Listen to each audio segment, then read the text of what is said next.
Sir ఏపీలో ఉన్న YCP party ఆఫీసులన్నీ కూడా ఖాళీ అయిపోతున్నాయి. దానికి యజమానులు టూలెట్ బోర్డులు పెట్టేసుకున్న పరిస్థితి ఏర్పడిందని చెప్పేసి వార్తలు రావడం చూస్తున్నాం సార్. అయితే ఆఫీసులు ఎందుకు ఖాళీ చేస్తున్నారు వైసీపీ వాళ్ళు? అద్దె కట్టలేక యజమానులే ఖాళీ చేస్తున్నారని ప్రచారం జరుగుతుంది.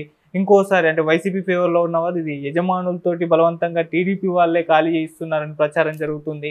మరి ఎందుకు ఖాళీ అయిపోతున్నాయి? మరి దీనిపైన మీ ఒపీనియన్ సార్? ఇప్పుడు ఎవరైతే అద్దెకు ఇళ్లను తీసుకున్నారో వారికే ఖాళీ చేసే అధికారం ఉంటుంది, అంతే కదా. ఎవరో టీడీపీ వచ్చి ఖాళీ చేయమంటే ఎందుకు అసలు నువ్వు ఎవరురా మధ్యలో అంటారు. ఖాళీ ఎందుకు చేస్తారు? పార్టీతో పని లేనప్పుడు అంటే మనం అందరూ మీట్ అవ్వడం, అంతో ఏదో చర్చించుకోవడం, ఏవో పనులు చేయడము, దాని ఒక ఆఫీస్ సెంట్రల్ ఆఫీస్ కావాలి, పార్టీ ఆఫీస్ కావాలని అదే తీసుకుంటారు. దాని ప్రస్తావన రానప్పుడు ఖాళీ వాళ్ళే చేసేస్తారు. ఇది వాళ్ళు చేయించేస్తారు. వాళ్ళు ఇది చేస్తారు. వరుసగా 6 మాసాలు అద్దె కట్టలేదు అనుకోండి, వరుసగా కరెంటు బిల్లు కట్టుకోలేదు అనుకోండి, వాళ్ళకి కష్టం కదా, వాళ్ళు ఖాళీ చేయిస్తారు. అంటే ఇక్కడ ఖాళీ చేయించేది ఎవరు? ఇంటి ఓనరు, టీడీపీ వాళ్ళు కాదు. ఈ మాట కూడా అర్ధరహితమైన మాట, తెలుగు తక్కువ మాట, ఏదో బురద జల్లే మాట తప్పించి ఇందులో అర్థం లేదు.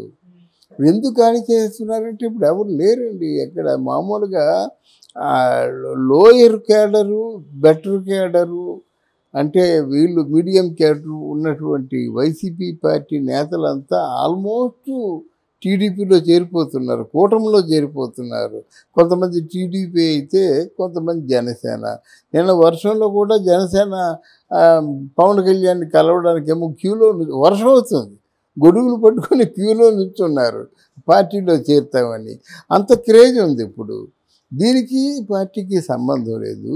ఇది కేవలం వైఎస్ఆర్సీపీ ఘోరంగా ఓడిపోయింది కనుక, అక్కడ పార్టీ కార్యాలయంతో సంబంధం లేదు కనుక, అద్దె ఇవ్వలేదు కనుక, కరెంటు బిల్లులు కట్టలేదు కనుక వాళ్ళు ఖాళీ చేస్తున్నారు. అక్కడ ఎవరైనా ఖాళీ చేస్తారు సార్. అంటే అద్దె కట్టలేదు అన్నది అంత నిజంగా అనిపించట్లేదు సార్. అంత సంపాదించుకున్నప్పుడు జగన్మోహన్ రెడ్డి గారికి అన్ని ఆస్తులు ఉన్నప్పుడు కనీసం అద్దె కట్టలేరు సార్. 5 సంవత్సరాల అధికారంలో ఉన్నారు. సో అద్దె కట్టలేదు అన్నది అంత నిజంగా నమ్మేటట్టుగా లేదు. కరెక్ట్గా చెప్తున్నాను, నమ్మేట్లేదు. ఇప్పుడు మామూలుగా రుషికొండ ప్యాలెస్కి లక్షల్లో కరెంటు కట్టాలి, దీన్ని ఏమంటారు? పబ్లిక్గా వాళ్ళు చెప్పారు, రుషికొండ ఆఫీసుకి లక్షల్లో కరెంటు కట్టాలి, ట్యాక్సులు కట్టలేదు అంటే ఎంత ఇన్వెస్ట్మెంట్ చేశారు వాళ్ళు, ఎంత విలువైన ప్రాపర్టీ, ఆ ప్రాపర్టీకి ఎంత విలువైన ట్యాక్స్ కట్టాలి, ఎంత విలువైన విద్యుత్ కట్టాలి. దీని సమాధానం చెప్పానండి. అంటే గవర్నమెంట్ అంటే వాళ్ళ జాగీరండి, గవర్నమెంట్ అంటే వాళ్ళ సొంతం అండి. అంటే సీఎం గారి ఇంటికేమో ట్యాక్స్ ఉండదండి, సీఎం గారి ఇంటికేమో కరెంటుకి ఖర్చు ఉండదండి, అంతా ఫ్రీగా వస్తుందా? సీఎం గారికే కరెంటు కట్టకపోతే బడుగు బలహీన దళిత వర్గాలు వాళ్ళేం కరెంటుకి కడతారండి? అర్థం చేసుకోవాలి కదా ముందు. ఆయన మోనోపోలీ చేస్తున్నాడు, బుల్డోజ్ చేస్తున్నాడు. ఏ మాట మాట్లాడినా బుల్డోజ్ చేస్తున్నాడు మాట, ఏదో అధికారంలో ఉన్నట్టు. చూడండి, వచ్చి మేము లేపేస్తామని చెప్తున్నాడు మాట. మాట ఏమిటో నాకు ఆ లేపేస్తా అన్న మాటకు అర్థం కావటం లేదు. ఒక్కోసారి బంగాళాఖాతంలో కలిపేస్తా ఉన్నాడు, ఆయన కలిసిపోయాడు బంగాళాఖాతంలో. ఇవన్నీ అర్ధరహితమైన మాటలు మాట, ప్రజల్లో మరింత దూరం అయిపోయే మాటలు తప్ప ప్రధానరంజకమైన మాటలు మాట్లాడడం కాదు. గడ్కరీ గారు రోడ్లు వేస్తూ ఉన్నారండి, అది పెద్ద శుభపరిణామం మాట. ఆంధ్రదేశం అంతా అస్తవ్యస్తం అయిపోయింది రోడ్లు వేయక, అదొకటి శుభపరిణామం కదా. రోడ్లు వేస్తే ఎంత లాభం అంటే ట్రాన్స్పోర్టేషన్ పెరుగుతుంది.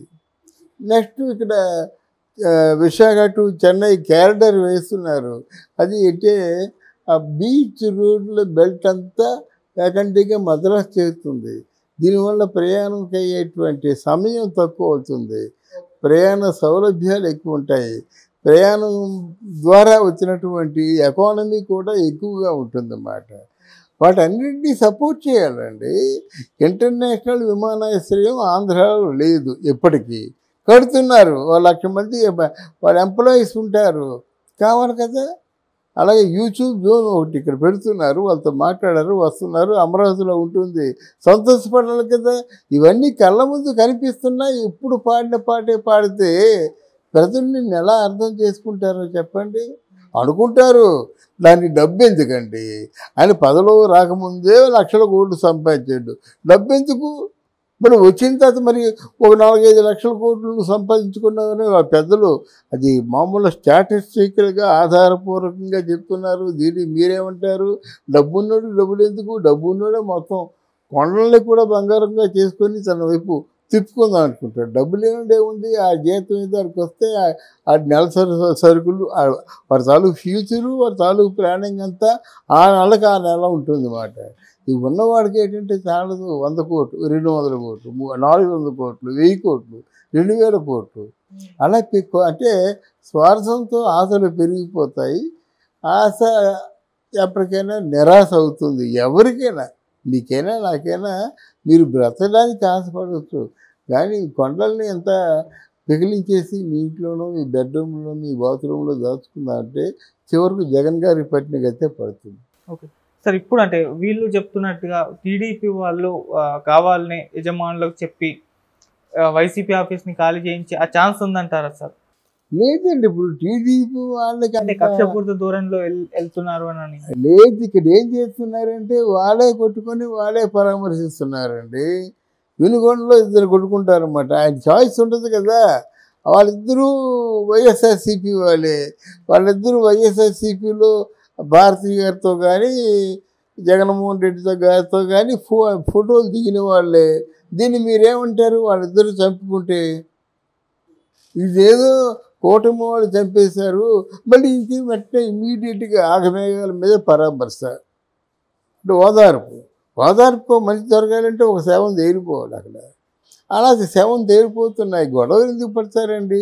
కడుపు నిండినవాడు ఎప్పుడు గొడవ పడ్డు, కడుపు మండిన వాడే గొడవ పడతాడు. ఈరోజు అందరికి కూడా చక్కగా హాయిగా పరిపాలన వస్తుంది. ఆ కార్యకర్తలకు కూడా ఏదో వాళ్ళ తాలూకు ఆలనాపాలన చూస్తారు కదా పార్టీ వాళ్ళు. అంత తోడుకంటే ఇన్నాళ్ళు బట్టి పార్టీలో కార్యకర్తల్ని ఎలా నిర్వహిస్తారు. అలాగే వీర సైనికులు, వీర మా మహిళలు ఉన్నారు, వాళ్ళకి ఏదో నామినేటెడ్ పోస్టులో ఏ పోస్టులో వాళ్ళు ఇస్తే కానీ వాళ్ళకి కూడా ఉపాధి కావాలి కదా, పార్టీ ముందుకు నడవాలి కదా. అది ఎంత ఏం చెప్తున్నట్టు వీళ్ళు కడుపు నిండి ఉంది.